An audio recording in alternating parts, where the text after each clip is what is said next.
présence en moi devienne palpable. Je veux une autre dimension de toi.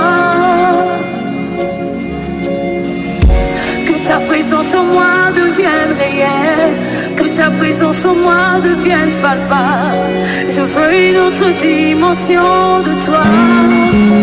Que ta présence en moi devienne réelle, que ta présence en moi devienne palpable. Je veux une autre dimension de toi. Que ta présence en moi devienne réelle, que ta présence. Nous t'exaltons, nous t'exaltons, nous t'exaltons. Alléluia, Alléluia. le roi de rois, le roi de rois, le roi de rois, Alléluia, oh le roi de rois, le roi de rois, le roi de rois, Alléluia, le roi de rois, le roi de rois, le roi de rois, Alléluia, Alléluia, l'âme cachée, l'âme cachée, l'âme cachée, Alléluia, Alléluia, le pain de vie, le pain de vie, le pain de vie, Alléluia, Alléluia, le pain de vie, le pain de vie, le pain de vie,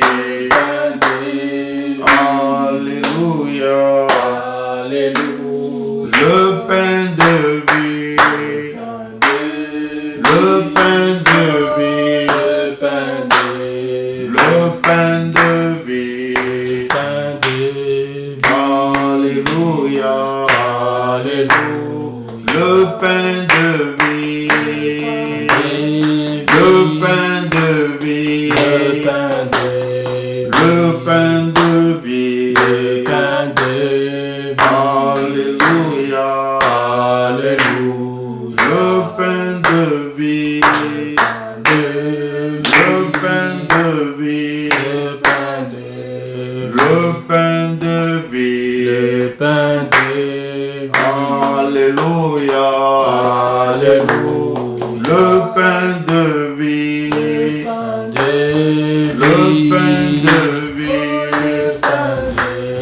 le pain de vie,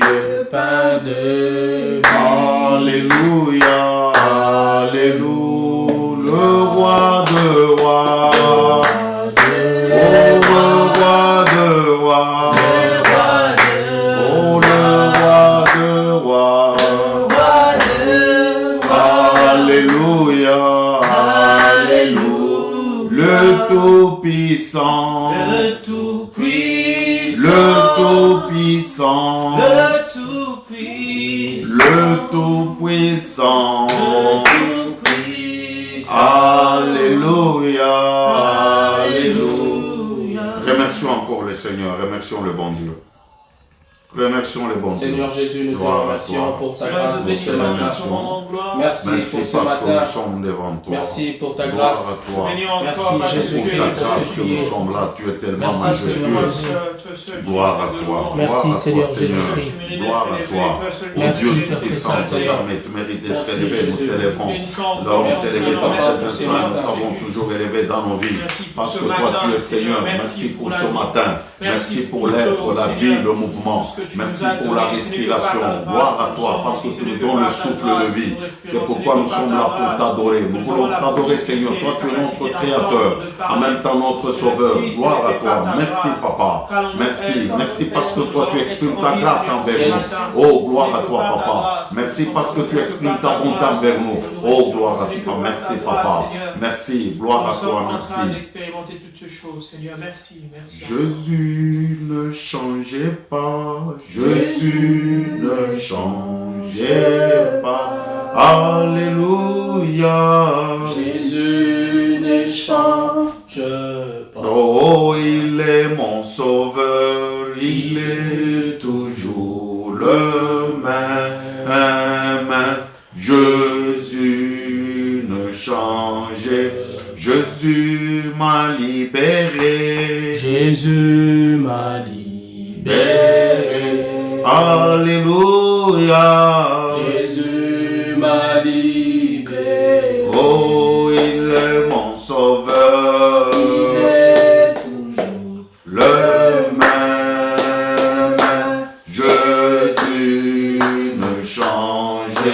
Jésus le Tout-Puissant. Jésus le Tout-Puissant. Alléluia. Jésus le Tout-Puissant. Oh, il est mon sauveur. Il est toujours le même. Jésus ne change. Jésus l'agneau de Dieu. Jésus l'agneau de Dieu. Alléluia. Jésus l'agneau de Dieu. Oh, il est mon sauveur. Il est toujours le même. Jésus ne change. Jésus m'a libéré. Jésus m'a libéré. Alléluia. Jésus l'agneau de Dieu. Oh, il est mon sauveur. Il est toujours le même. Jésus ne change.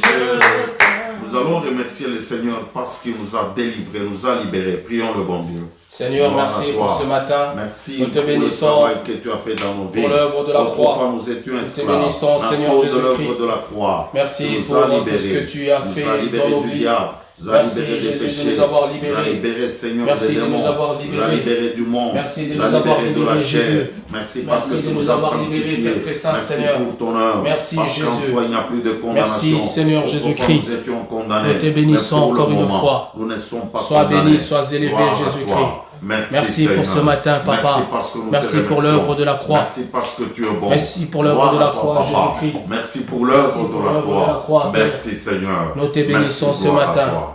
Nous Merci. t'élèvons, Jésus-Christ. Nous allons élever notre Dieu dans ces instants. Si le frère Nathan peut nous lancer un cantique, nous voulons élever notre Dieu. Car il est glorieux et digne de régner, l'agneau est souverain. Nous élevons nos mains pour l'adorer, l'agneau est souverain.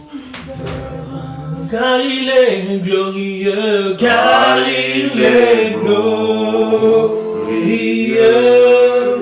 et digne de régner, l'agneau est souverain.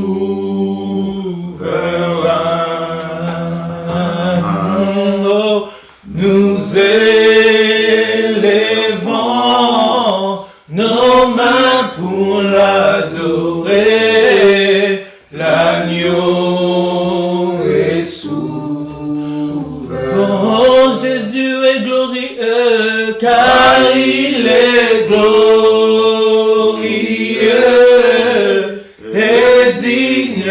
élevé, l'agneau est souverain.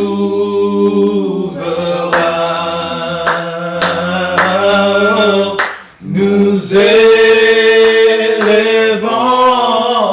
nos mains pour l'adorer, l'agneau est souverain. Gloire à toi. Merci Seigneur. Nous t'élevons, nous te remercions parce que tu es bon. Merci, gloire à toi. Gloire à toi parce que tu es avec nous. Gloire à toi parce que tu es présent avec nous. Merci Papa. Merci parce que toi seul, tu sais ce qui va se passer. Tu connais l'état de nos cœurs. Gloire à toi. Merci parce que tu vas parler au cœur. Tu vas parler au cœur. Tu vas parler aussi aux âmes perdues. Nous sommes là pour toi. Gloire à toi. Manifeste-toi. Partout ta parole passera. Tu te manifestes puissamment. Saint-Esprit, tu es à l'œuvre. Tu es à l'œuvre. Toi qui établis une bonne connexion entre nous et nos auditeurs. Toi qui établis une bonne connexion entre ta parole et le cœur des gens. Toi, tu connais la nature intérieure. Père éternel, tu peux faire un travail de fond. Saint-Esprit, fais le travail de fond dans le cœur de chacun. Nous voulons que le cœur se convertisse à Christ. Gloire à toi. Merci pour ce moment. Merci. Nous te remercions du travail que tu es en train de faire. Nous te laissons le début, le déroulement et la fin de ce culte. Ordonne tout, parce que toi, tu nous connais bien. Seigneur, nous voulons parler de ta part. Jésus, sois élevé, parce que tu as quitté les cieux, tu es descendu sur la terre. Tu nous as montré le vrai Père, le Père céleste. Et aujourd'hui, tu es assis à sa droite, dans toute ta gloire.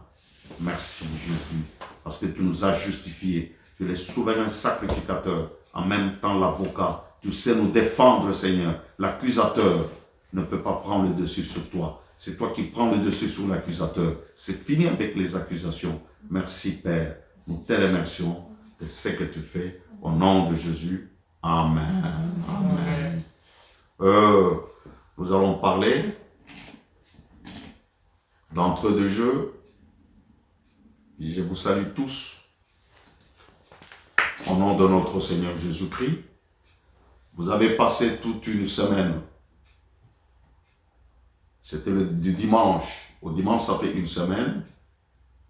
Nous voici encore dans cet endroit. Nous voici aussi. Vous nous écoutez en ce moment-ci. C'est pourquoi nous vous remercions. Ce matin, nous avons un message. Le message qui doit toucher le cœur. Le message qui va parler au cœur. Toujours le message de Dieu parle aux familles. Parle à l'homme individuellement. Parle au couple. Parle à l'église. L'église corps du Christ et toutes les églises locales. Merci, merci encore une fois. Parce que nous avons un thème que nous allons exploiter ce matin. Mais avant d'exploiter ce thème, au moment où je parle, saluons-nous les uns les autres dans le salon. Celui qui est à côté de toi, ou bien à côté de vous, celui qui est à côté de vous, vous lui tendez la main. Je sais que par des règles de politesse, il suffit tout simplement du bonjour qui sort de votre bouche, ça peut l'encourager. Respectons toutes les règles que la médecine nous donne, mais saluons-nous par la bouche. Le fait de dire bonjour, dis à votre ami, à votre copain, à votre épouse, à votre fils, à votre fille, bonjour, Dieu t'aime ou Dieu vous aime, ça fait du bien. Entre-temps, avant même de commencer la prédication, partagez. Vous partagez. Parce que le message, ce n'est pas tout simplement pour vous. C'est lui qui écoutera ce message ce matin, les choses changeront dans son cœur. Tout comme la situation peut changer, tout comme il peut être délivré, un miracle peut se produire dans sa vie, eh bien ça lui fera du bien. Partagez-vous ça. Vous partagez. Avant de commencer le message, je vous attends pendant 2 minutes. Partagez. Partagez en live. Vous partagez. Partagez. Invitez beaucoup de gens. Vous les invitez. C'est le moment où Dieu veut nous parler. C'est une convocation solennelle. Dieu a quelque chose ce matin à vous parler. Dieu a quelque chose à vous parler. Une convocation. Quand une convocation répond à la convocation de Dieu. J'ai dit avant de commencer le message. Le titre de ce message, c'est l'évangélisation et la mission. Le titre de ce message, l'évangélisation et la mission. Mais avant de parler, avant de donner ce message, donc partagez. Commencez déjà à partager. Invitez. Invitez beaucoup de personnes. Invitez beaucoup de copains. Invitez beaucoup de copines. Invitez beaucoup de familles. Invitez beaucoup de couples pour que nous partagions. Nous allons parler tout doucement aujourd'hui. Merci beaucoup. Je sais que vous le faites. Faites-le. Faites-le. Je disais que le message de ce matin, c'est l'évangélisation et la mission. L'évangélisation et la mission. Invitez les gens. J'attends encore. Vous invitez les gens. Connectez-vous. Invitez les gens. Ça peut nous faire du bien. Invitez les gens. Vous les invitez. Parce que le moment, c'est la nourriture. La nourriture qui transforme la vie d'une personne, c'est cette nourriture que nous voulons partager. La nourriture qui donne la vie éternelle à une personne, c'est cette nourriture. La Bible dit, ou si vous voulez bien, Jésus dit, l'homme ne vivra pas tout simplement du pain, il vivra de toute parole qui sort de la bouche de Dieu. Sache que païens ou chrétiens, nous dépendons de la parole de Dieu. Toute parole qui sort de la bouche de Dieu, c'est cette parole qui entretient notre vie. C'est pourquoi nous disons partageons. Nous partageons rapidement avant que je ne commence le message. Partageons ça. Partageons. Suivez-nous. À ceux qui se trouvent dans le salon, vous pouvez même applaudir pour le Seigneur. Parce que le moment est arrivé. Applaudissez pour le Seigneur. Partagez entre-temps. Nous applaudissons pour le Seigneur. Nous vous invitons à être nombreux. Les enfants de Mangembo, tout comme les autres enfants du corps de Christ, le Fils de Dieu, qui nous suivent, partagez. À côté de vous, il y a des païens. Partagez avec eux. Parce que ce message, c'est le message qu'il faut. Le moment est arrivé. Le message. Gloire à Dieu. Merci beaucoup. Alors, nous allons prendre un texte dans la Bible. Ce texte-là, c'est notre frère Nathan qui peut nous le lire dans l'Ancien Testament, qui parle de Christ, qui parle aussi de l'évangélisation. C'est Psaume chapitre 2, verset 8. Psaume chapitre 2, verset 8. Psaume 2. Oui, verset 8. Verset 8. Je lis au nom de Jésus. Oui. Demande-moi et je te donnerai les nations pour héritage, les extrémités de la terre pour possession. Il dit, demande-moi, je te donnerai comme héritage les nations de la terre et les extrémités, l'héritage. Voyez que Dieu voit la chose autrement. Je pense qu'aujourd'hui, quand nous parlons d'héritage, c'est la richesse. Mais l'héritage de Dieu, ce sont les hommes et les femmes sauvés. C'est ça l'héritage de Dieu. L'héritage de Dieu, ce sont les couples et familles sauvées. C'est ça l'héritage de Dieu. Je dis bien, sur la terre, nous avons une autre notion d'héritage. Quand on parle de l'héritage, on voit la richesse, on voit l'argent, on voit le bien matériel. C'est ça l'héritage. Alors Dieu, quand nous parle de l'héritage, Dieu voit autre chose. L'héritage, c'est-à-dire, celui qui est sauvé fait partie de l'héritage de Dieu. Celui qui est acquis au prix de sang de Jésus-Christ, il fait partie de l'héritage de Dieu. C'est pourquoi, quand Christ est ressuscité, avant de monter, il a dit, il donne une mission. Il dit, faites de toutes les nations mes disciples. De toutes les nations. Il ne dit pas d'une nation, de toutes les nations. Allez annoncer la bonne nouvelle jusqu'aux extrémités du monde pour former son héritage. L'héritage de Dieu, c'est le peuple, la grande famille qu'il veut se former. C'est tout le peuple, c'est-à-dire les païens qui sont appelés par Dieu et ils deviennent enfants de Dieu. C'est ça l'héritage du Seigneur. Alors, nous voulons, je disais ce matin, le titre de ce message, c'est l'évangélisation et la mission. Nous allons essayer de définir qu'est-ce que c'est l'évangélisation et qu'est-ce que c'est la mission. Et si nous lisons très bien dans la Bible,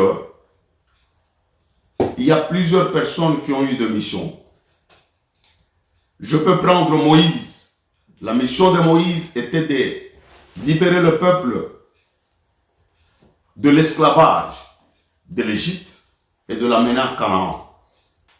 Malheureusement, Moïse est décédé en cours de chemin et c'est Josué, son serviteur, qui a pris le relais. Et le peuple est arrivé. C'est une mission. David avait sa mission. Même Christ, quand il est descendu sur la terre, Christ n'était pas un touriste. Il n'était pas venu voir l'humanité. Christ est venu parce qu'il avait une mission.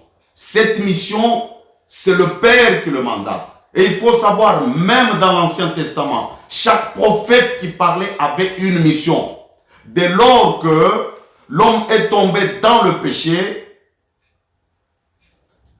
le temps qui suit, après le péché, c'est le temps des missions.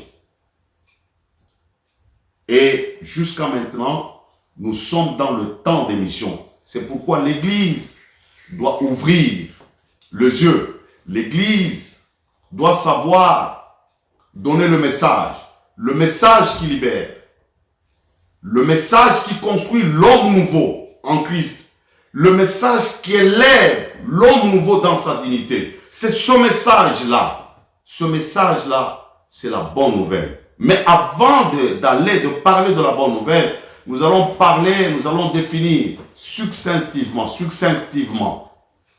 l'évangélisation et la mission. Alors, quand je regarde dans mon petit dictionnaire Robert, l'évangélisation est le fait de communiquer ou d'annoncer la bonne nouvelle du royaume des cieux. C'est le fait de communiquer, d'annoncer. Nous disons bien que c'est la bonne nouvelle.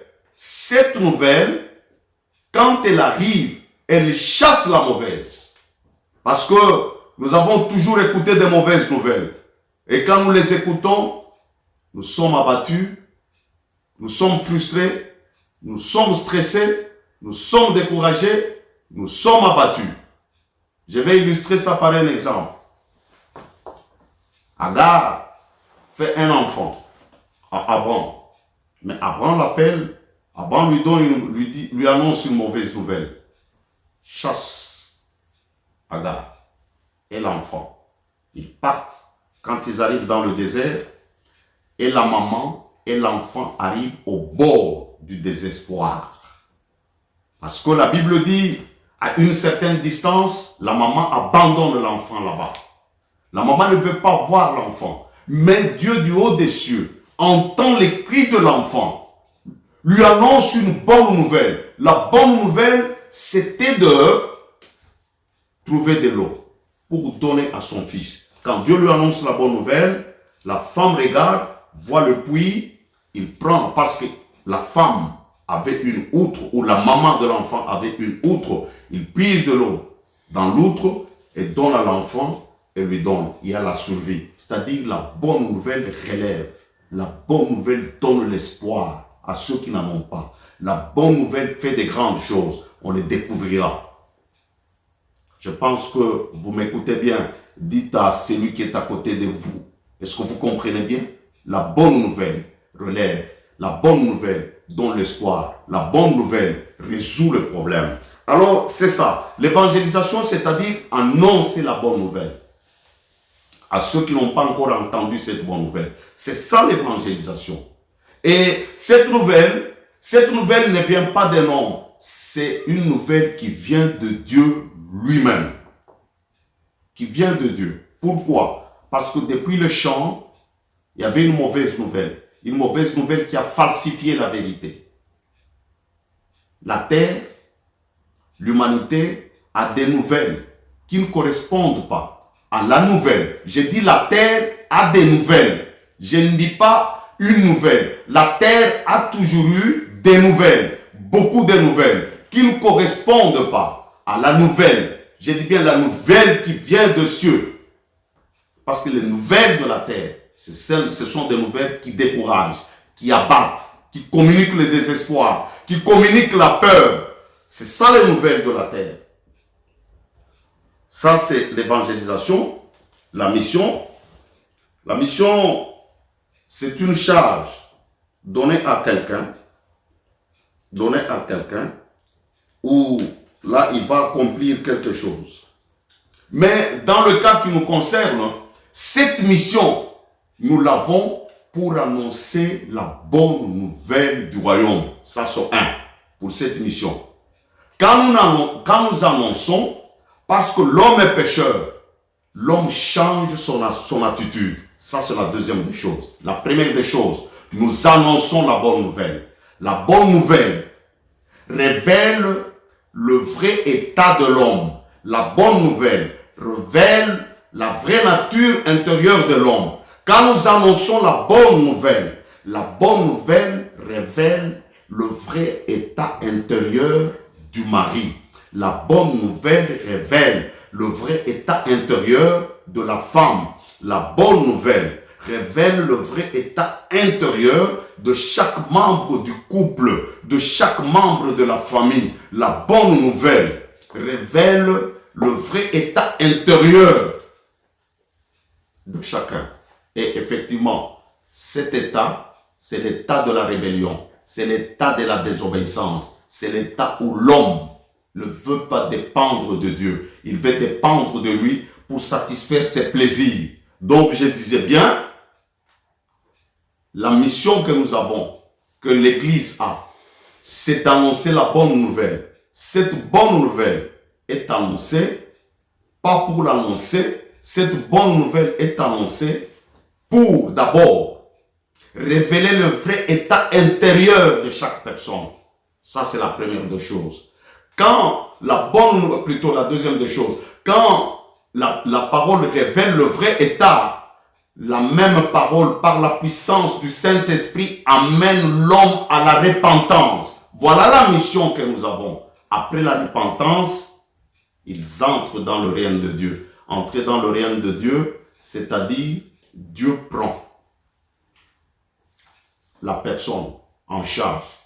Dieu règne dans chaque domaine de sa vie.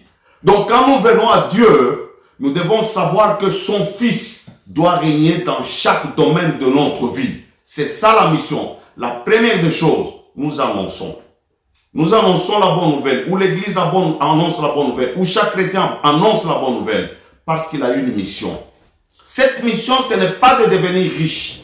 Cette mission, je ne sais pas, ce n'est pas d'abord pour les biens matériels de la terre. Non. Cette mission, c'est d'apporter la bonne nouvelle et que les gens changent d'attitude dans nos familles, dans nos couples, dans l'entourage, dans le monde entier. Partout où je passe, si je suis converti, je suis missionnaire, j'annonce la bonne parole pour que les gens se convertissent. Oui, qu'est-ce que je vais dire? Je vais dire ceci. L'Église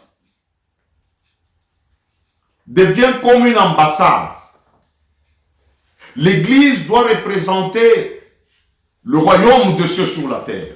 L'Église doit annoncer la bonne nouvelle pour la repentance des gens. Ça, c'est la première des choses. Quand il y a changement d'attitude, la personne qui se repent ne doit pas mener la vie passée. Il mène une vie nouvelle. Cette vie nouvelle, c'est ce qu'on appelle la vie éternelle. La vie éternelle ne commence pas au ciel. La vie éternelle commence sur la terre. Si tu attends, mon frère, ou si vous attendez que vous mènerez la vie éternelle au ciel, ce n'est pas ça. La vie éternelle commence sur la terre. Parce que Christ, on le verra à la longue de nos prédications.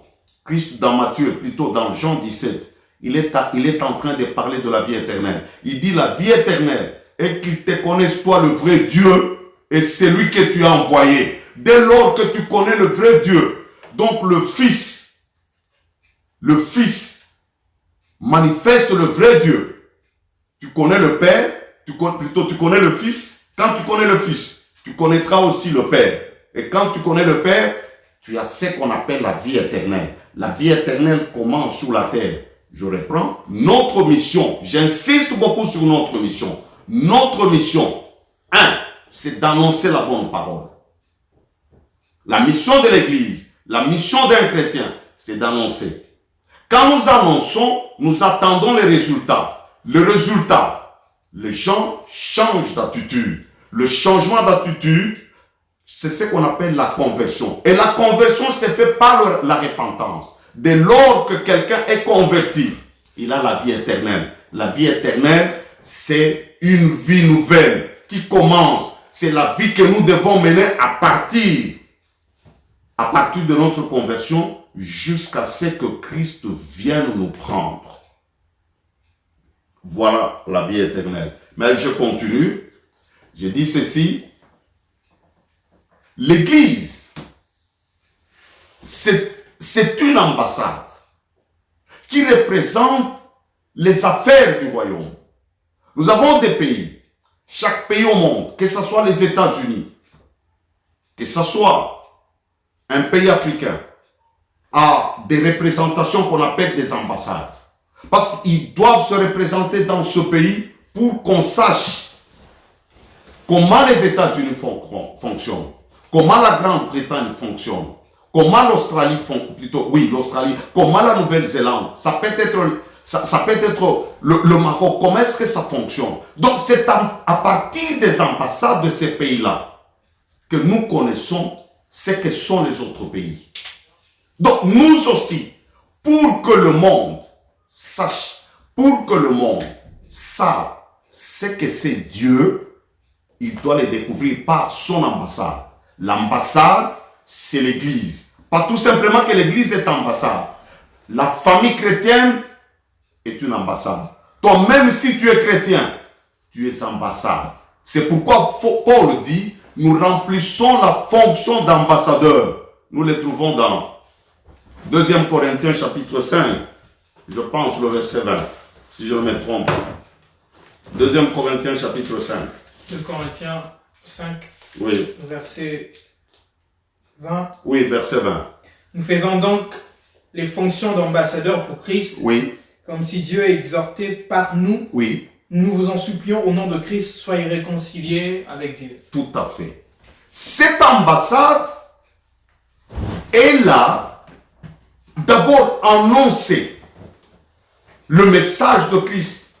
Parce que Christ, c'est le pivot de le message.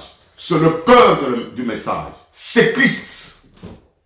L'Église doit annoncer Christ, même par le temps qui court. L'Église doit annoncer Christ, parce que c'est Christ qui est au centre de tout. C'est Christ qui est au centre de son message, et c'est Christ qui libère, et c'est Christ qui résout nos problèmes. Et c'est Christ qui donne l'espoir du lendemain, ce Christ-là. Mais comme l'Église est ambassade, c'est-à-dire nous sommes les ambassadeurs, notre but c'est de réconcilier ceux qui ne connaissent pas Dieu avec Dieu. La réconciliation, c'est ainsi le message que nous annonçons. La bonne nouvelle, c'est le message de réconciliation. Après la réconciliation, et la réconciliation se fait par la repentance. Après la réconciliation, nous avons la vie éternelle en Christ. Et quand nous avons la vie éternelle, nous ne sommes plus condamnés. La bonne nouvelle, ce n'est pas la nouvelle des condamnations, c'est la nouvelle de l'affranchissement, c'est la nouvelle de la libération. C'est ça la bonne nouvelle. Notre mission, ce n'est pas la mission de condamner. Notre ambassade, c'est-à-dire l'Église, l'Église n'a pas la mission de condamner. L'Église a la mission de réconcilier une personne individuellement avec Dieu, un couple avec Dieu, une famille avec Dieu, une nation avec Dieu. La réconciliation. Tout chrétien, là où il est, il doit savoir qu'il est ambassadeur. Si tu es dans ton quartier, dans le milieu professionnel, intellectuel ou pas, tu es ambassadeur.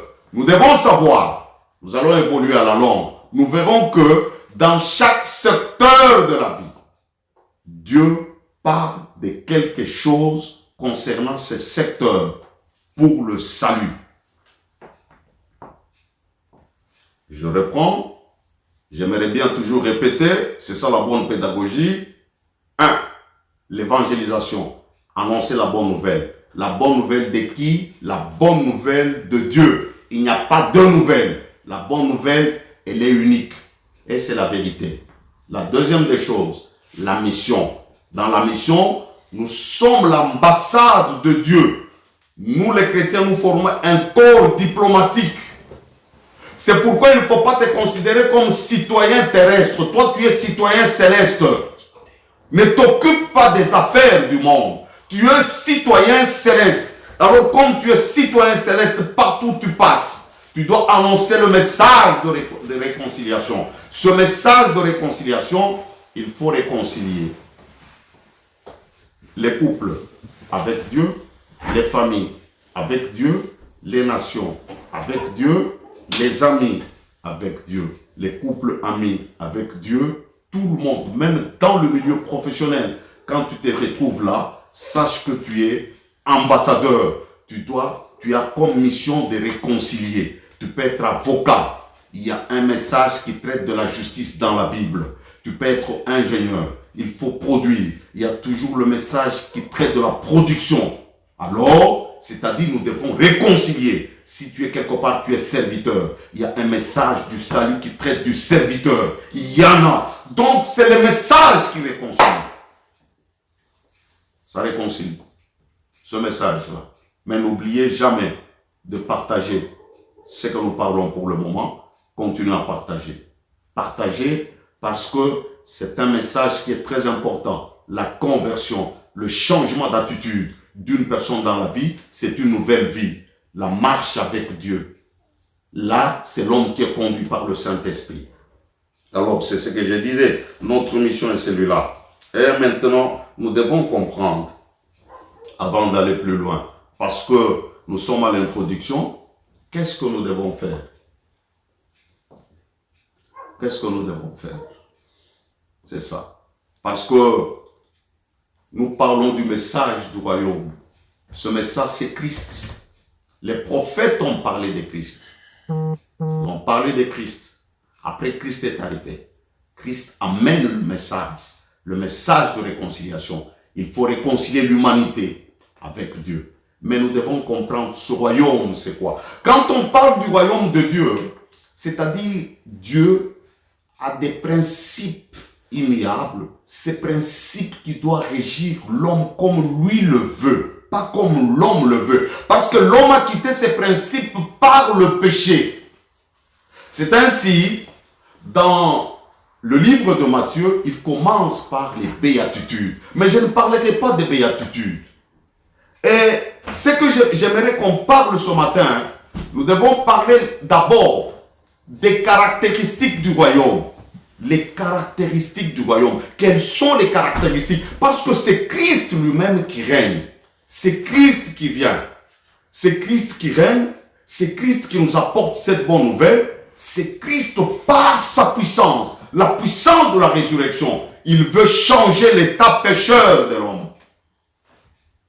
Mais nous devons savoir quelles sont les caractéristiques de ce royaume. Si nous connaissons les caractéristiques, nous saurons comment marcher avec Dieu.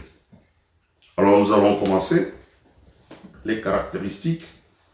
La première caractéristique, c'est la justice. Pourquoi j'ai commencé par la justice? Même sur la terre, aucun homme ne veut subir l'injustice. Aucun. Même en famille. Je dis bien, même dans nos familles. Aucun enfant ne supporte l'injustice. Vous savez que Dieu est un bon père. Aucun enfant. Tous nous avons besoin de la justice. Parce que la justice établit l'équilibre. La justice veut avantager tout le monde. La justice veut mettre chacun de nous, chacune de nous au même pied d'égalité que l'autre. C'est ça la justice. Eh bien, la parole de Dieu, ce n'est pas une parole qui se dit pour se dire. C'est une parole qui se dit pour régler les choses. Pour mettre l'harmonie entre deux personnes. Pour mettre l'harmonie dans le couple, dans la famille. Parce que c'est la justice qui harmonise beaucoup de choses. La justice a sa place. Cette justice, la justice La justice. On va lire dans Matthieu chapitre 6, verset 33. Matthieu chapitre 6, verset 33. Matthieu 6, 33. Oui. Cherchez premièrement le royaume et la justice de Dieu, et toutes ces choses vous seront données par-dessus. Il dit cherchez premièrement le royaume de Dieu et sa justice. Cherche d'abord à être justifié. La justice de Dieu, c'est pour être justifié. Parce que la Bible nous dit dans Romains chapitre 8, verset 1er, il n'y a plus de condamnation pour ceux qui sont en Christ. La justice. Si tu es justifié, tu as l'amour de Dieu et l'amour du prochain. C'est pourquoi Dieu nous recommande d'aimer beaucoup plus le prochain. Il dit ceci. D'abord, il faut aimer Dieu. Après, il faut aimer le prochain. Si tu aimes le prochain, tu ne lui mens pas. Si tu aimes le prochain, tu ne l'injuries pas. Si tu aimes le prochain, tu ne le critiques pas. Si tu aimes le prochain, tu ne prends pas sa femme. Si tu aimes le prochain, tu ne voles pas son bien. Voilà la justice. La justice, la vraie justice vient de l'amour. La vraie justice ne vient pas de la haine. La vraie justice ne vient pas de la revanche. La vraie justice ne vient pas de la vengeance. La vraie justice vient de l'amour. Ne te venge pas pour dire que Dieu t'a puni. Non, ça ce n'est pas une punition. Ça c'est une vengeance. Il ne faut pas confondre la vengeance et la punition de Dieu. Et Dieu ne punit pas comme ça. Parce que nous parlons de la bonne nouvelle. Dieu, c'est un Dieu qui redresse la justice. Nous sommes toujours au premier point. Le premier point, après cette justice, il y a la paix et la joie. Dieu apporte la paix. La conscience qui est surchargée à cause des péchés, à cause des problèmes. Je vais donner un exemple. Vous pouvez vous rendre compte pour une fille qui a avorté, quelle est sa conscience? Vous pouvez vous rendre compte d'une fille qui a avorté, comment sa conscience est surchargée. Cette fille-là a besoin de la paix. Il ne faut pas lui donner le message de la condamnation. Il faut lui donner le message de la paix. Pour apaiser sa conscience, là où elle peut faire la marche vers Dieu. Quand elle accepte Dieu, elle peut aller de l'avant. La paix. La paix. C'est un exemple. Vous pouvez vous rendre compte. Un garçon, dans son parcours, son cursus scolaire, il arrive à un niveau, il était intelligent. Il était toujours premier de la classe. Il échoue, il double. Sa conscience est agitée. Mais le message de Dieu, c'est le message qui apporte la paix. La paix. La paix. La paix. Pour le moment, les gens sont en train de vivre le coronavirus. Les esprits sont agités. Mais le message de Dieu apporte la paix. Toi qui entends ce message pour ce moment, tu ne mourras pas. Que la paix de Dieu soit dans ta conscience et que la paix de Dieu soit dans ton cœur et que cette paix soit bouclier de tes pensées. Ne t'agite pas. La paix, le message du royaume, c'est le message de la paix. C'est le message de la paix. Ce n'est pas le message d'agitation. Vous vous rendez compte, j'ai toujours donné cet exemple, une femme qui est stérile pendant 20 ans. Comment elle s'agite cette femme? Mais il lui faut la bonne nouvelle d'abord. Parce que Dieu marche ou Dieu bénit les personnes qui sont en paix. La conscience est en paix. La paix du Seigneur d'abord. Le message, la bonne nouvelle, c'est le message de la justice. Le message de la paix. C'est ça la bonne nouvelle. Nous sommes toujours à la première caractéristique. Et enfin, la joie. Parce que quand quelqu'un a la paix, il a la joie, il peut maintenant marcher avec Dieu. Nous sommes dans Romains chapitre 14, verset 17. Romains chapitre 14, verset 17. Oui, mon ami, tu peux nous lire? Romains 14, 17. Oui. Car le royaume de Dieu, oui. Ce n'est pas le manger, le boire. Ce n'est pas le manger, le boire. Mais la justice, La paix, la joie. Et la joie. Le Saint-Esprit. Et le Saint-Esprit. Ça, c'est pour le royaume de Dieu. Mais le royaume du diable, le royaume du monde, je ne donne pas le verset. Je donne tout simplement ce qui est là. C'est un royaume centré sur les choses de ce monde.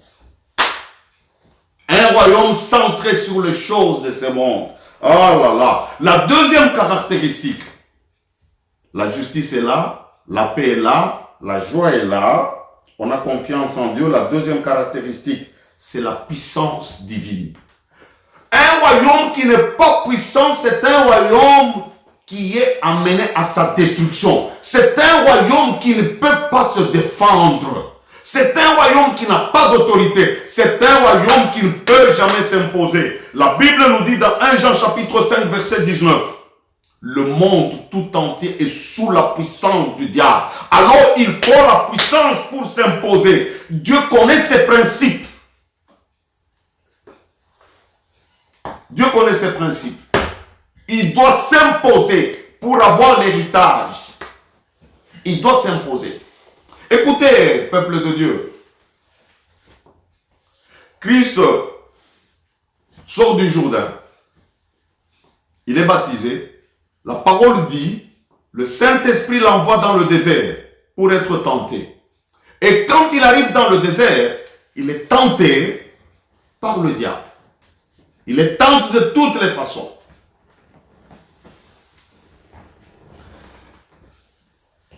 Il y a quelque chose de très frappant. Le diable lui dit, je te donnerai tous les royaumes de la terre. Christ ne dit pas, je viens t'arracher ce royaume. Il ne dit pas que je viens t'arracher. Mais il dit tout simplement, tu ne tenteras jamais ton Seigneur Dieu. Le Seigneur ton Dieu, tu ne peux pas les tenter. Il les chasse. Il est parti.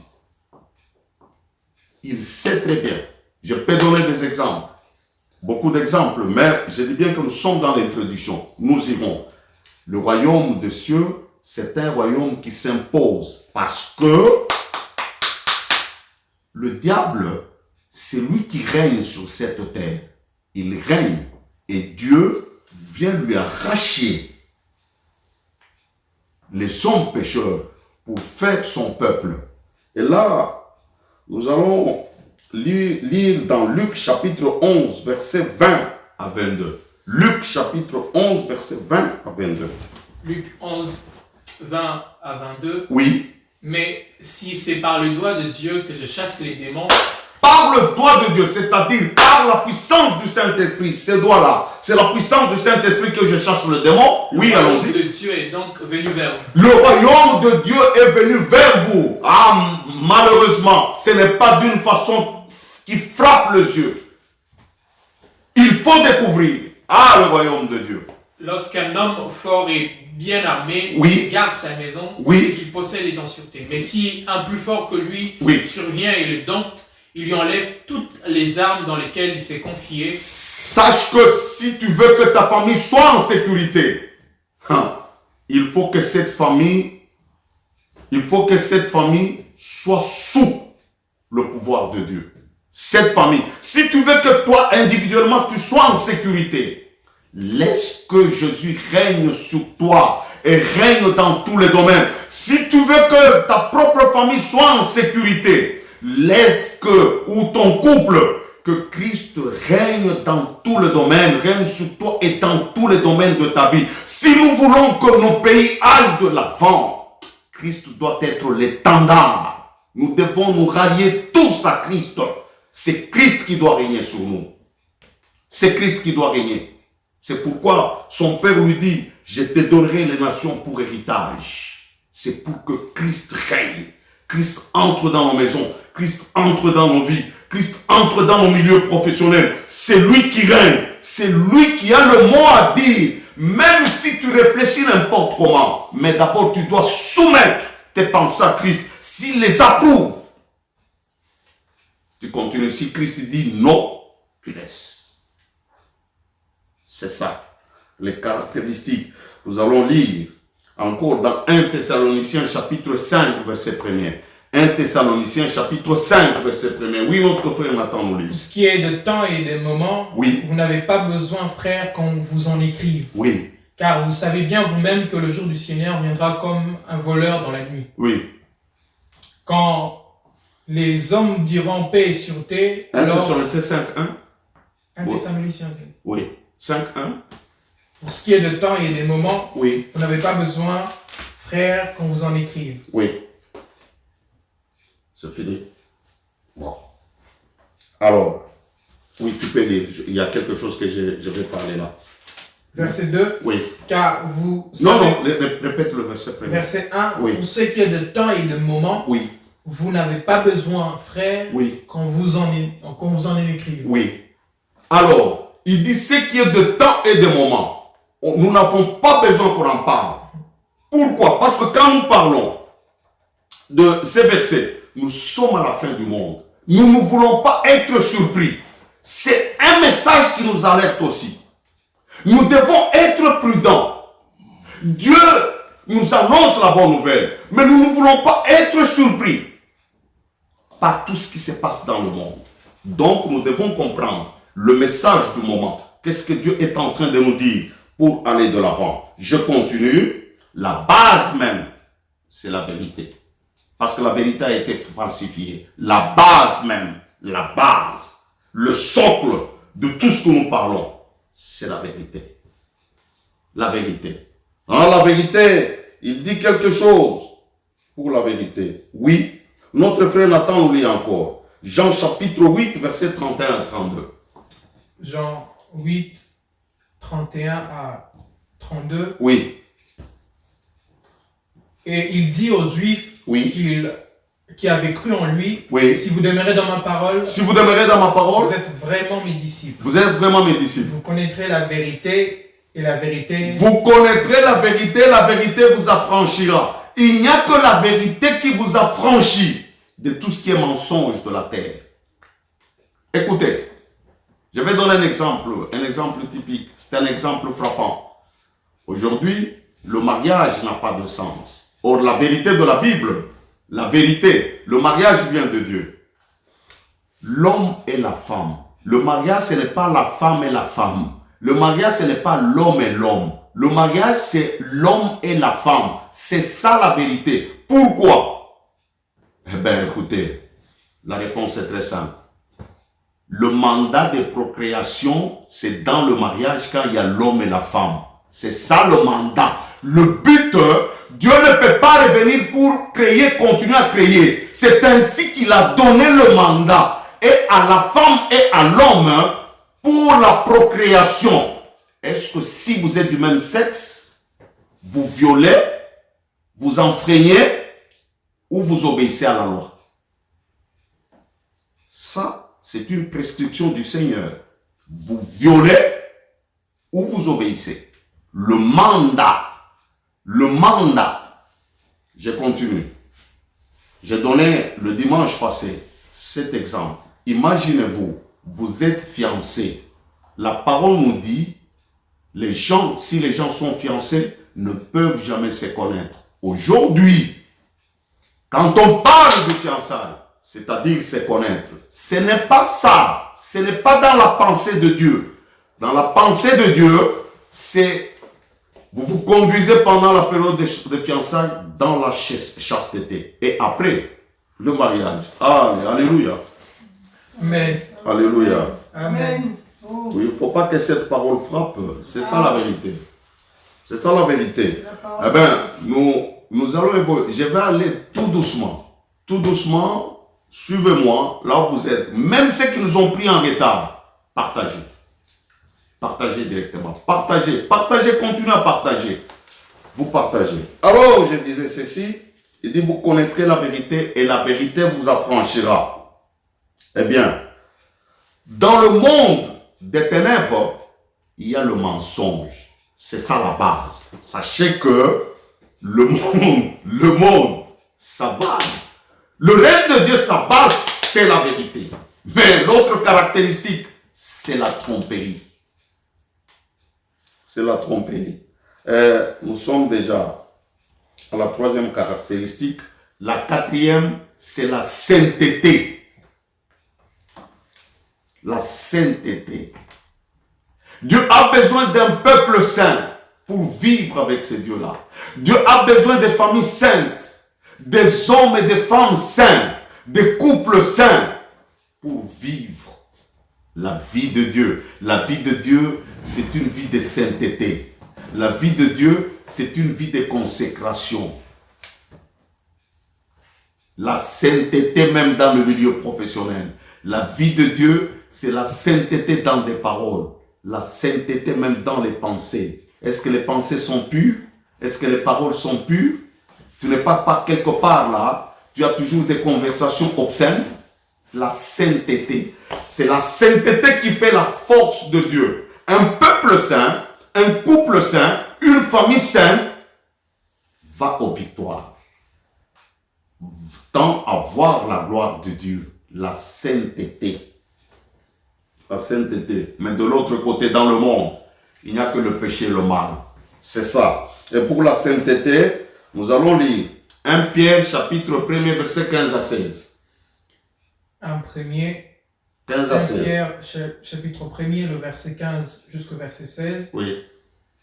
Mais puisque celui qui vous a appelé est saint, vous aussi soyez saints dans toute votre conduite. Vous aussi soyez saints dans toute votre conduite.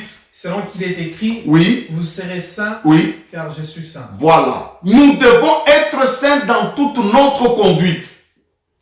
Dans la façon de parler, dans la façon de penser, dans la façon de faire des relations avec les autres. Comment toi tu tisses les relations avec les autres? Si tu es parmi le milieu de païens, sors. C'est ça la caractéristique du royaume, du règne de Dieu, la sainteté. Mais de l'autre côté, je disais bien, le péché et le mal. Soyons saints dans toute notre conduite, la manière de rendre culte à Dieu. Quand je lève mes mains doivent être pures. Quand je lève mes mains à Dieu, doivent être pures. La sainteté. Et l'autre caractéristique qui est l'avant-dernière, la lumière. La lumière. La lumière.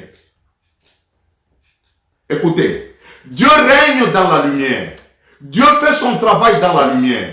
Mais si vous êtes dans les ténèbres, c'est le diable qui fait son travail. Parce que le diable a toujours régné dans les ténèbres. Dans une famille là où il y a les ténèbres, le diable règne. Dans une personne qui vit dans les ténèbres, le diable règne. Et papa, maman, les couples, les familles, le moment est arrivé que chacun à partir de cette parole revoit sa vie, revoit son état. Si tu es chrétien, revois ta vie, revois ton état intérieur. Si tu es païen, Christ t'étend la main. Quitte le monde des ténèbres, entre dans le monde de lumière. Si tu entres dans le monde de lumière c'est le règne de Dieu. Tu marches avec Christ en tant que Seigneur et Sauveur. Tu iras plus loin. C'est ce que Christ te demande ce matin. Ce matin, Christ te demande une chose. Il te demande une chose, Christ. C'est de quitter là, d'entrer dans la lumière. Parce que dans le monde, il y a les ténèbres. Quand les ténèbres, on fait n'importe quoi. Mais dans la lumière, c'est Dieu qui gère nos vies. Nous sommes conduits par le Saint-Esprit. Oui, nous lisons dans Actes chapitre 26, verset 18. Actes 26, oui, verset 18. Verset 18. Oui. Afin que tu leur ouvres les yeux, oui, pour qu'ils passent des ténèbres à la lumière. Il dit tu leur ouvres les yeux. Ouvrir les yeux, c'est quoi? C'est quand la connaissance de Dieu entre en toi. Quand la parole de Dieu entre en toi, illumine les yeux de ton cœur. C'est-à-dire illumine l'intelligence. La semaine passée, nous avons dit que l'intelligence, c'est la force motrice qui doit réorienter. Et la pensée, la réflexion et la volonté. Comment est ta volonté? Comment tu choisis? Comment tu te décides? Quelle est la pensée? Quelle est la réflexion? Parce que la parole et l'acte, ce sont les produits de la pensée. Comment est ta pensée? Peuple de Dieu, voyons voir par ces caractéristiques. Et la dernière, c'est la vie éternelle. La vie éternelle. Continue à partager. Même si tu nous as pris en cours, partage ça. Continue à partager. Nous avons parlé de la vie éternelle. La vie éternelle. Là, on va parler de la vie éternelle un peu plus tard. Par contre, dans le monde, si tu restes dans le monde, c'est la mort éternelle. Première caractéristique, la justice, la paix et la gloire. De l'autre côté, dans le monde, la vie est centrée sur le bien matériel. Alors pour Dieu, nous avons la puissance divine qui agit. Par contre, ceux qui sont dans l'esclavage, il y a la souffrance, il y a la maladie et l'esclavage. C'est ça le produit du péché. Le produit du péché, la maladie, la souffrance et l'esclavage. Nous avons parlé de la troisième caractéristique, la vérité. De l'autre côté, c'est la tromperie. Dans le monde, c'est la tromperie, le mensonge. Nous avons parlé de la sainteté. Dans le monde, c'est le péché, le mal. Quittons le péché. La bonne nouvelle, ce n'est pas de nous condamner. La bonne nouvelle, ce n'est pas de dire qu'on était meurtrier, qu'on est voleur. La bonne nouvelle vient nous récupérer de notre ancien état et de nous amener dans un temps nouveau. Un état nouveau. Christ a besoin qu'il y ait conversion, qu'il y ait changement de mentalité, changement d'attitude, qui va nous amener à la repentance. C'est ça le règne de Dieu. Le règne de Dieu ne vient pas condamner. Le règne de Dieu vient te délivrer du pouvoir du diable, du pouvoir de péché et te donner une vie nouvelle. Cette vie nouvelle, c'est ça qu'on appelle la vie éternelle. La vie éternelle a ses principes, a une façon de la mener. C'est ça la vie éternelle. Nous avons parlé de la quatrième caractéristique, la cinquième sur la lumière. Pourquoi la lumière? Remarquez même dès le commencement, c'est quand Dieu a séparé la lumière d'avec les ténèbres. Pendant la lumière, c'est là où il travaille. Dieu ne travaille que dans la lumière. Et les ténèbres, là où il y a les ténèbres, dans des familles, il y a des ténèbres, dans la vie de quelqu'un, là où il y a les ténèbres, c'est là où le diable règne. Que nous ne le voulions pas, s'il y a ténèbres, c'est là où le diable règne. Et nous terminons la vie éternelle. Ça, ce sont les caractéristiques. Je vais rapidement, je suis presque à la fin. Nous allons voir maintenant les aspects du ministère dans le règne de Dieu. Les aspects du ministère. Je dis bien, ce n'est qu'une introduction. Oui, nous pouvons lire. Notre frère, nous lisons dans Matthieu chapitre 4, verset 23.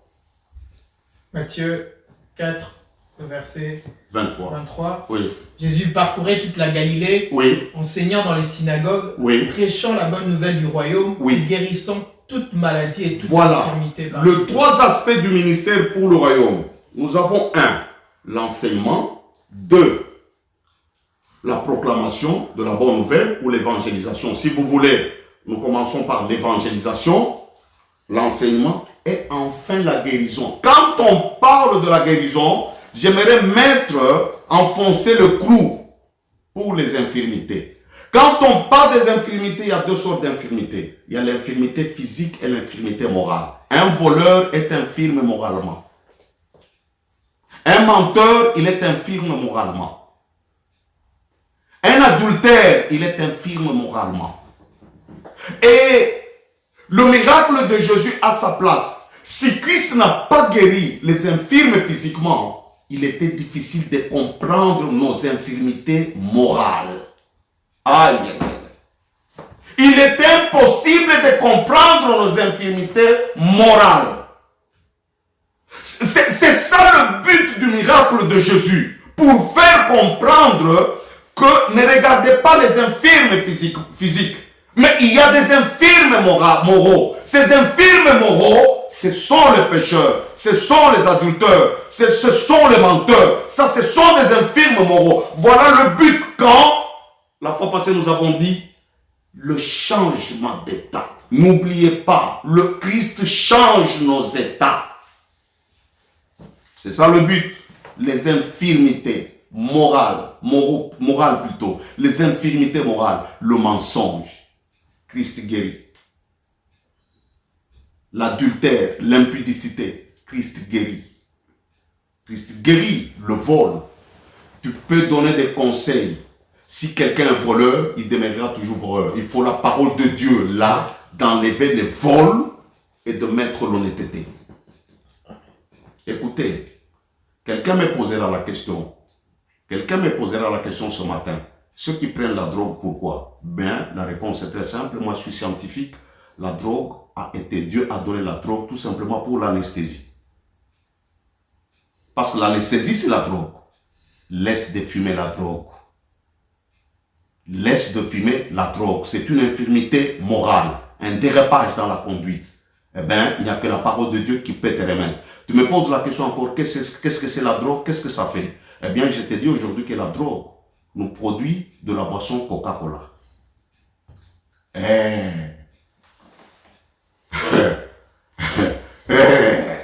La drogue nous produit aujourd'hui le Coca-Cola. N'est-ce pas, on parle de la coke? La coke, c'est la drogue, oui ou non? Oui, mais ça produit une belle boisson sucrée que nous consommons. Le Coca-Cola. Amen. Coca-Cola. Laisse de fumer la drogue. Et je peux aller psychologiquement. Les enfants qui fument la drogue, qui ont moins de 18 ans, ce sont eux beaucoup plus qui remplissent les hôpitaux psychiatriques. Parce que le cerveau est en développement. Tu arrêtes son développement avec ce que tu fais. Demain, l'enfant tombe dans une maladie psychiatrique. Je reviens à ce que je disais. Eh bien, je ne suis pas un psychiatre qui, mais c'est une information que je donne. Je dis bien la drogue. Pourquoi la drogue? C'est pour l'anesthésie. C'est pour l'anesthésie. Voilà pourquoi Dieu a créé ça. Dieu l'a créé pour servir la médecine. Pas pour entrer dans les euphories. Tu perds le sens. Tu vas loin. Eh bien, j'aimerais bien déterminer. C'est pourquoi, à une telle catégorie de personnes, il faut annoncer la bonne nouvelle et enseigner. Voilà le royaume des cieux. Je dis bien les trois aspects du royaume, c'est l'évangélisation, la bonne nouvelle. Parce que nous sommes pendant la période de grâce. Dieu ne vient pas condamner. Dieu vient libérer. Il délivre les gens. Parce que la parole, nous avons lu, notre frère a lu. Vous connaîtrez la vérité et la vérité vous affranchira. Ce moment, Dieu a besoin, sous la grâce, de nous affranchir tous, d'entrer dans son règne, d'entrer dans son royaume pour faire une vie nouvelle. Cette vie nouvelle, c'est la vie de Dieu. Et puis, la vie éternelle. Et Dieu arrivera à nous bénir. Et nous arrivons maintenant à la fin, à la conclusion. Merci beaucoup parce que vous m'avez suivi. Notre frère, lui, dans Luc chapitre 4, verset 18 à 19. Luc chapitre 4. Partagez, continuez toujours à partager. Ce n'est pas mauvais, vous partagez. Luc 4. 18 à 19. 18 à 19. Oui. L'Esprit du Seigneur est sur moi. Oui. Parce qu'il m'a oint pour annoncer une bonne nouvelle aux pauvres. Aux pauvres. Il m'a envoyé pour guérir ceux qui ont le cœur brisé. Ceux qui ont le cœur brisé. Pour proclamer aux captifs la délivrance. La délivrance. Et aux aveugles le recouvrement de vue. Ah oui, je vais parler d'abord de deux types là rapidement. C'est ça la mission de Christ. C'est là où il devait arriver. Mais vous savez combien d'hommes ont de cœur brisé? Peut-être il a été escroqué. Une fille qui a été fiancée par un garçon, elle est abandonnée avec la grossesse. Soit c'est un garçon qui a beaucoup dépensé pour sa fiancée. Du jour au lendemain, c'est un autre monsieur qui la prend. Vous voyez comment est-ce que le cœur est brisé? Parce que nous sommes dans un monde de déception. Combien une femme qui a aimé son mari, après 20 ans de mariage, il y a rupture, il y a divorce. Quelle déception, quel cœur brisé. Un enfant qui est né parmi ses frères et sœurs, tous ses frères et toutes ses sœurs sont en bonne santé. Il n'y a que lui qui est malade. Et combien le cœur est brisé de ces garçons-là ou de cette fille-là. Il lui faut la bonne nouvelle pour récupérer cet enfant de ces déceptions. Le cœur est brisé. Combien de fois? Combien il y a des captifs? Combien? Combien qui sont sous l'emprise de la bière? Je peux dire, bref, de boissons alcooliques et de spiritueux. Combien? Combien qui sont sous l'emprise des spiritueux qui font pipi dans le pantalon? Combien? Combien, à cause de la boisson, ils ont abandonné leurs enfants, ils ont abandonné leurs femmes? Combien? Et la femme est dessus. Pourquoi? À cause de la boisson alcoolique. Le cœur brisé, l'homme captif de la boisson. Là, on voit la boisson, mais ce n'est pas la boisson, ce sont les démons. Il est sous l'esclavage des démons. Ça mérite la bonne nouvelle et la prière pour délivrer cet homme. Alléluia. Je suis très content. Maintenant, je suis à la fin de mon message. Revenons tous à Dieu. Revenons. Ça, c'est l'appel. Nous qui sommes dans le royaume des cieux, avant d'aller plus loin, revoyons notre état intérieur. Qui sommes-nous réellement devant Dieu? Il n'y a que Dieu qui nous connaît. Ceux qui sont à l'extérieur du règne de Dieu, l'appel vous est lancé. Venez à Dieu. Entrez dans le règne de Dieu pour aller de l'avant. Voilà le message que Dieu avait besoin de nous dire. Mais je vais prier pour deux catégories. Pour les chrétiens, je vais prier pour que l'Éternel les fortifie. Pour ceux qui sont dans le monde, pour ceux qui ne connaissent pas Dieu, je vais prier pour eux, pour qu'ils intègrent le règne de Dieu, pour que Christ soit le Seigneur, le Sauveur et le Seigneur. À ceux-là qui sont dessus, je vais prier pour que Dieu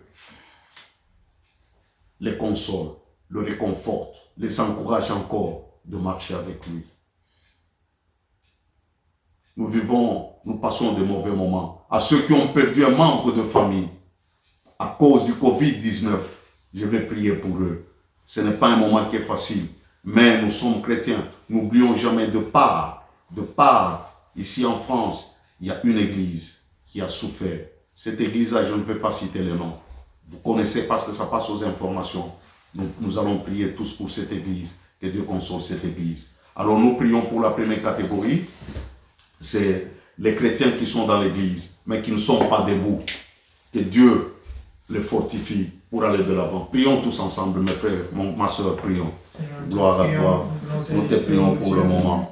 Nous te laissons nos frères Seigneur, Dieu Tout-Puissant, les hommes et les femmes, les couples et les familles, Dieu Tout-Puissant, qui sont au bord, Seigneur. Il y a ceux même qui lâchent, qui sont incapables de marcher devant toi.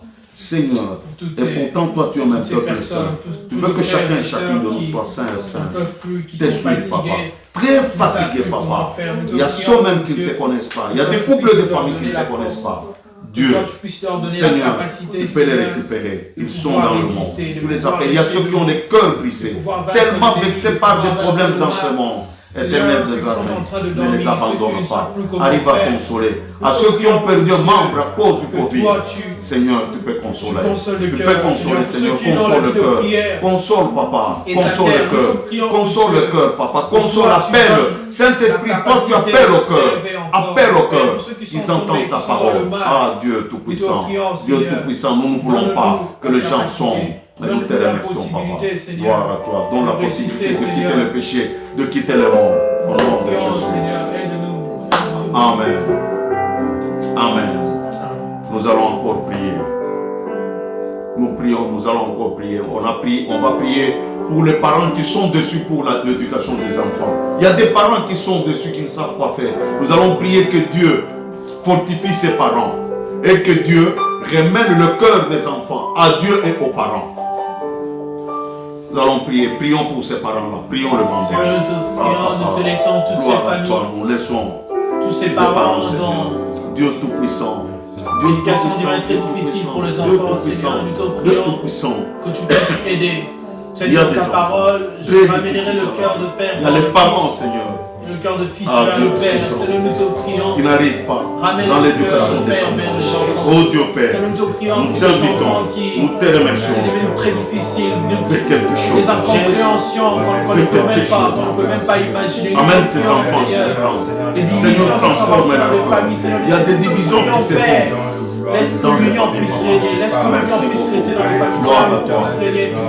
Les enfants rentrent auprès de Père. Que le Père rentre auprès des enfants, Seigneur. Qu'ils puissent avoir la réconciliation. Nous voulons, oh Dieu, qu'ils puissent avoir une réconciliation.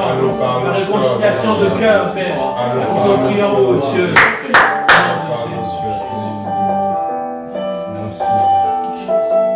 Nous allons prier pour ceux qui nous ont suivis. Père, à ceux qui nous ont suivis et ceux que nous suivrons, visite-le. S'il y a des malades parmi eux, guéris-le.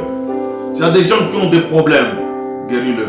Ceux qui ont des cœurs brisés, guéris-le, Seigneur. Ceux qui ont des enfants qui n'écoutent pas ta parole, qu'ils écoutent ta parole et qu'ils se convertissent. Oui, le monde va s'arrêter. mais nous ne voulons jamais le ruiner. Oh Père éternel, merci Papa. Merci Saint-Esprit. Prends-le en charge. Là où il n'y a pas de réconciliation, dans un couple, tout comme dans une famille, réconcilie les membres de la famille, réconcilie les membres de couple, réconcilie les membres de l'église. Les églises qui traversent les moments difficiles, console, visite-le. Oh Papa, nous n'oublions jamais l'église de Mulhouse qui a connu tous ces problèmes. Papa, console le pasteur, console les membres. Toi seul, tu sauras les enseigner. Toi seul, tu sauras les prendre en charge. Et nous tous, qui sommes tes enfants, tu nous prends en charge, Seigneur. Ne nous abandonne pas. Nous sommes tes enfants. Tu as besoin d'autres enfants qui traînent à l'extérieur, qui sont dans les ténèbres. Seigneur, parce que Christ est la lumière, qu'ils tournent le regard vers la lumière pour rencontrer Christ et quitter les ténèbres, quitter l'esclavage du péché, quitter l'esclavage du diable et suivre. Parmi ces gens-là, il y a tes serviteurs. Nous voulons que ton royaume soit formé. Le royaume, les gens qui ont une mission pour arriver à réconcilier l'humanité tout entière avec toi, afin que ta gloire se manifeste. Père, nous le remettons encore dans tes mains. Tu les gardes durant toute cette semaine. Qu'il n'y ait pas de mort, qu'il n'y ait pas d'accident, qu'il n'y ait pas de maladie, qu'il n'y ait pas n'importe quel problème. Seigneur, souviens aux besoins de chacun. C'est toi qui les prends en charge. C'est toi qui es le Père. Le Père qui est responsable de tous les domaines de notre vie. Le Père qui est responsable dans tout ce que nous faisons, dans tout ce que nous avons besoin. Le Père qui est responsable dans tout ce que nous attendons. Au Père éternel, arrive à satisfaire nos besoins, pour voir nos besoins, parce que tu es un bon Père. Marche devant, parce que toi tu es le maître des temps et des circonstances de ces fêtes. J'abandonne tout le mois de mai dans tes mains. À ceux qui m'écoutent, je te les dédie. Père éternel, tu les protèges.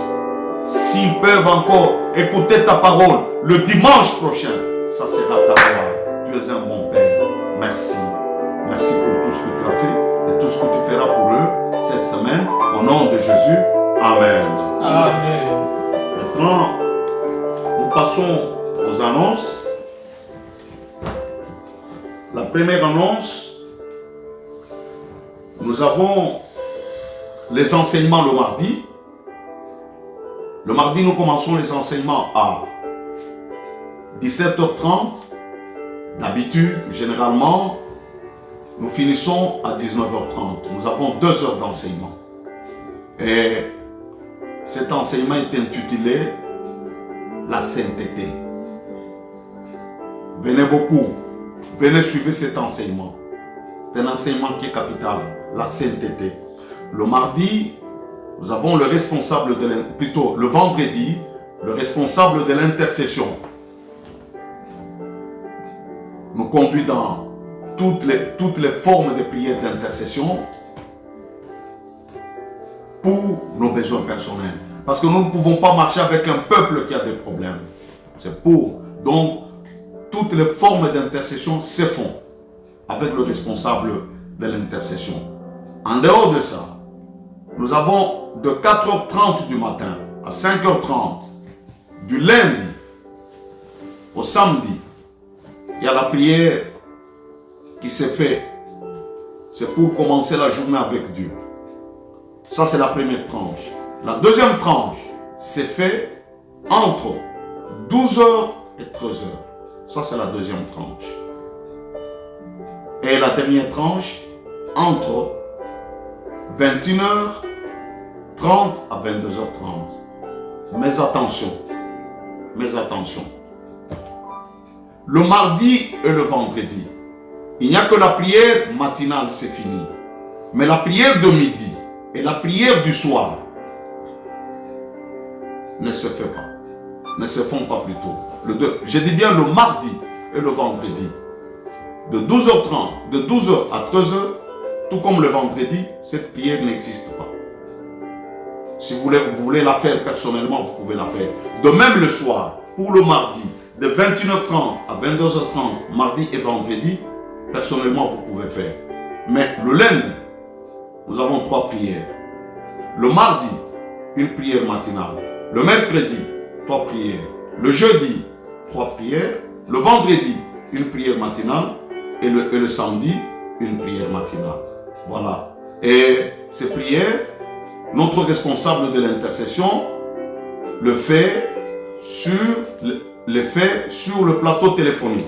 Le plateau téléphonique, vous le découvrez sur notre page Facebook.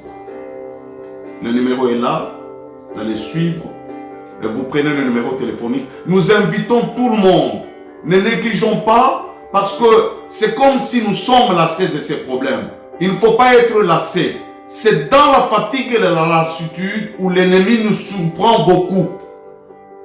L'ennemi surprend le peuple de Dieu dans la fatigue et la lassitude. Il ne faut pas considérer ça comme une monotonie. Attention, prions. Soyons fervents dans la prière. Tenons bon. Je me rappelle le responsable de l'intercession le vendredi, dans son exhortation, en a parlé. Donc nous devons tenir bon. Les moments sont mauvais. Ce ne sont pas de bons moments. Venons tous, même ceux qui ne sont pas de notre église. Nous sommes frères et sœurs. C'est le corps de Christ. Venez prier ensemble. Plaidons devant Dieu pour que Dieu exauce nos prières. Pour les offrandes, tout comme les dîmes, ceux qui prient dans d'autres églises, vous donnez à vos églises. Ceux qui prient dans notre église plutôt, nous avons sur la Facebook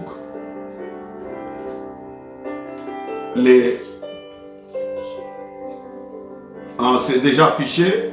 Vous voyez déjà le numéro de compte là où vous pouvez verser cet argent. Je suis content. Que Dieu vous bénisse.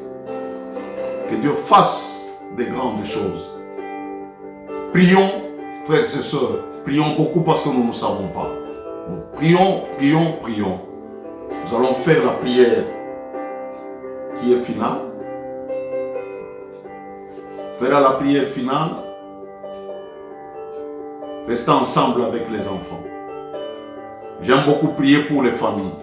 Restons ensemble avec les enfants. Je vais prier. Prions. Père, là où mon frère et sa famille se trouvent, là où les femmes seules et leurs enfants, soit le mari seul et ses enfants, le veuf, le veuve, le moment est arrivé. Tu ne jettes personne et tu ne rejetteras personne. Tu n'abandonneras personne. Père, tu les prends en charge, toutes ces familles. Toi, tu es le bon berger. Surtout, je te demande de restaurer leurs âmes. Éternel des armées, quand toi tu marches devant, le bonheur et la grâce nous accompagnent. Parce que c'est toi qui frayes le chemin. C'est toi qui ouvres la porte. Qui pouvait croire qu'à la mer Rouge, il y a une porte que les enfants d'Israël traversera par cette porte. Même dans de malheur, dans de blocage, il y a toujours une porte parce que tu as le pouvoir. Et quand tu ouvres, personne n'est ferme. Ouvre la porte à chaque famille. Ouvre la porte à chaque personne. Ouvre la porte à chaque membre de la famille. Et j'aimerais bien que ton bonheur et ta grâce les accompagnent durant cette semaine. Nous voulons entendre de loin ou de près de témoignages. Ceux qui sont malades, guéris. Ceux qui ont des membres des familles, qui sont dans les soins intensifs, même dans les réanimations, tu es capable de les guérir. Guéris-le. Parce que par le meurtrissure de Christ, la guérison est assurée. C'est-à-dire, à ces personnes-là, la guérison est assurée. Mais nous ne prions pas tout simplement pour Covid-19. Nous prions aussi pour toutes sortes de maladies et pour toutes sortes de problèmes. À ceux qui ont les cœurs brisés, relève, console ce cœur, console papa. Laisse que ta main soit sur chacun d'eux. Laisse que ton Saint-Esprit console leur cœur. Laisse que le Saint-Esprit parle à leur cœur. Laisse que le Saint-Esprit les convainque afin de suivre Christ. Laisse que le Saint-Esprit soit leur guide dans la vie. Nous avons ainsi prié au nom de Jésus. Amen. Nous applaudissons pour le Seigneur.